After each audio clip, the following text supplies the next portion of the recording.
कुनै पनि देशलाई साँच्चै चिन्नु छ भने के गर्ने होला? त्यसको भूगोल हेर्ने कि इतिहास? सायद सबैभन्दा गहिरो जवाफ त त्यो देशले आफ्ना केटाकेटीहरूलाई कस्तो कथा सुनाउँछ भन्ने कुरामा लुकेको हुन्छ। आज हामी यस्तै एउटा सामान्य देखिने तर वास्तवमा असाध्यै महत्त्वपूर्ण कुराको गहिराइमा पुग्दैछौँ। त्यो हो एउटा स्कुलको पाठ्यपुस्तक। हामी नेपालको कक्षा 11को नेपाली किताबको पाना पल्टाएर हेर्दैछौँ। आखिर यो किताबले आफ्ना विद्यार्थीहरूलाई के सिकाउन खोजिरहेको छ, कस्तो मूल्य मान्यता दिन खोजिरहेको छ? हेर्नुहोस्, यो केवल भाषा वा साहित्यको किताब मात्रै होइन, यो त एउटा सिङ्गो पुस्तालाई आकार दिने कोसिस हो। भनौँ न, यो नागरिक बनाउने एउटा परियोजना नै हो। कुनै पनि किताबको मुटु भनेको त्यसको भूमिकामा हुन्छ, होइन र? ल, त्यहीँबाटै सुरु गरौँ। किताबको हाम्रो भनाइ भन्ने खण्डमा यसको लक्ष्य एकदमै छर्लङ्ग पारिएको छ। किताबको उद्देश्य के रहेछ त? स्वावलम्बी, देशभक्त, परिवर्तनलाई अँगाल्न सक्ने, सोच्न सक्ने नागरिक बनाउने। वास्तवमा पुरै किताबको यात्रा यही एउटा लाइनले तय गरिदिन्छ। त्यो लक्ष्यलाई मनमा राखेर अब पल्टाउँ पहिलो पाना, अनि त्यहाँ सुरु हुन्छ राष्ट्रको कथा। वीर पुर्खा नामको एउटा कविता हो। यही कविताले विद्यार्थीको दिमागमा मात्र होइन, मनमा नै एउटा गर्व र इतिहासको जग बसाल्ने काम गर्छ। किताब खोल्ने बित्तिकै विद्यार्थीहरूलाई वीरता, बलिदान र देश एकीकरणको कथासँग सिधै जोडिन्छ। यो तस्बिरले त्यही भावनालाई देखाउँछ, जहाँ गोर्खालीको वीरतालाई नेपालको पहिचानसँगै जोडिएको छ। यो सिर्फ एउटा चित्र होइन, यो त एउटा भावना हो जसले गर्व जगाउने काम गर्छ। कस्तो शक्तिशाली शब्द, होइन त? एकछिन सोचौँ न, पहाडले छेक्न नसक्ने, आँधीले रोक्न नसक्ने, यहाँ कविताले हाम्रा पुर्खाहरूको शक्तिलाई प्रकृतिसँग तुलना गरेको छ। जसरी प्रकृतिलाई रोक्न सकिँदैन, त्यसरी नै उनीहरूको यात्रा पनि कसैले रोक्न नसक्ने खालको थियो भनेर देखाइएको छ। त्यसो भए यो कविताको सार के हो त? एकदमै प्रष्ट छ। आजको जुन नेपाल छ, त्यो यही वीर एकीकरणकारी विरासतको जगमा बनेको हो भन्ने सन्देश दिनु। यो केवल इतिहास पढाउने कुरा भएन, यो त इतिहास महसुस गराउने कोसिस भयो, ताकि विद्यार्थीहरूलाई लागोस् कि उनीहरू पनि त्यही महान परम्पराको एउटा हिस्सा हुन्। इतिहासको त्यो गौरव गाथापछि किताबले हामीलाई एक्कासी वर्तमानको धरातलमा ल्याइपुर्याउँछ। अब दोस्रो अध्यायमा पुग्दा एउटा कथा आउँछ, गाउँको माया। हो, यो कथाले आधुनिक नेपालको एउटा सबैभन्दा ठूलो र जटिल द्वन्द्वलाई देखाउँछ।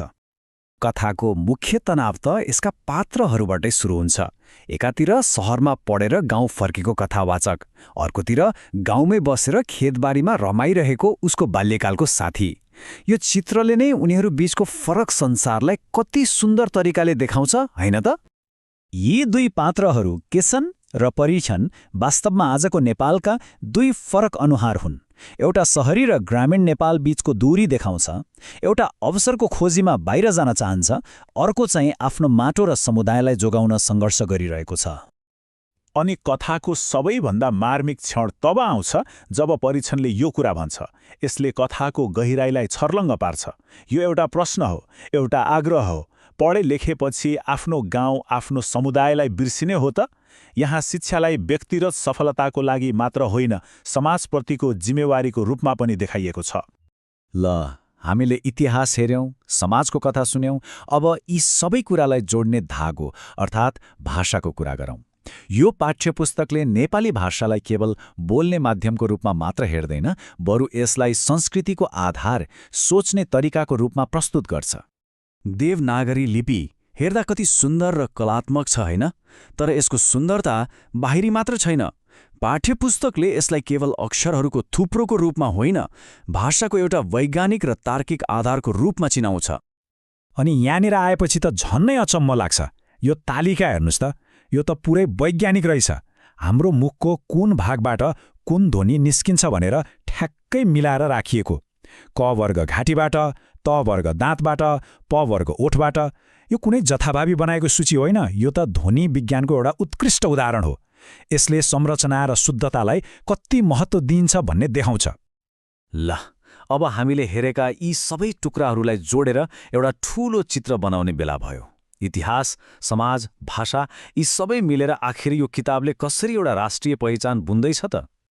यो किताबले के गरिरहेको छ त? हेर्नुहोस्, यसको एउटा सूत्र छ। पहिले एउटा स्पष्ट लक्ष्य देखायो, कस्तो नागरिक बनाउने भनेर, त्यसपछि इतिहास पढाएर गर्व जगायो, अनि वर्तमान समाजको चुनौती देखायो, र अन्त्यमा भाषाको वैज्ञानिक संरचना मार्फत सांस्कृतिक मूल्यलाई बलियो बनायो। यो त एउटा चरणबद्ध प्रक्रिया पो रहेछ। त्यसैले अन्त्यमा के भन्न सकिन्छ भने यो किताबको काम ज्ञान दिनु मात्र होइन, यो त एउटा शक्तिशाली औजार हो जसले राष्ट्रको आउने पुस्तालाई एउटा निश्चित आकार दिन्छ। यसले विद्यार्थीहरूलाई के सोच्ने भनेर मात्र सिकाउँदैन, बरु कस्तो बन्ने भनेर सिकाउँछ। अनि यो कुरा नेपालको मात्रै होइन नि, संसारको हरेक देशले आफ्ना केटाकेटीहरूलाई एउटा न एउटा कथा सुनाउँछ जसले उनीहरूको संसार हेर्ने दृष्टिकोण बनाउँछ। एकछिन आँखा चिम्लेर सोचौँ न, हामीलाई विद्यालयमा कस्ता कथाहरू सुनाइएको थियो, ती कथाहरूले हामीलाई कस्तो बनायो होला। हामीलाई सुनाइएका कथाहरूले आजको हामीलाई बनायो। अब सोच्नुपर्ने कुरा के हो भने, आउने पुस्तालाई हामी कुन चाहिँ कथा सुनाउँदैछौँ? भविष्यको कथा कस्तो हुनेछ? यो प्रश्नको जवाफ सायद हामी सबैले खोज्नुपर्छ।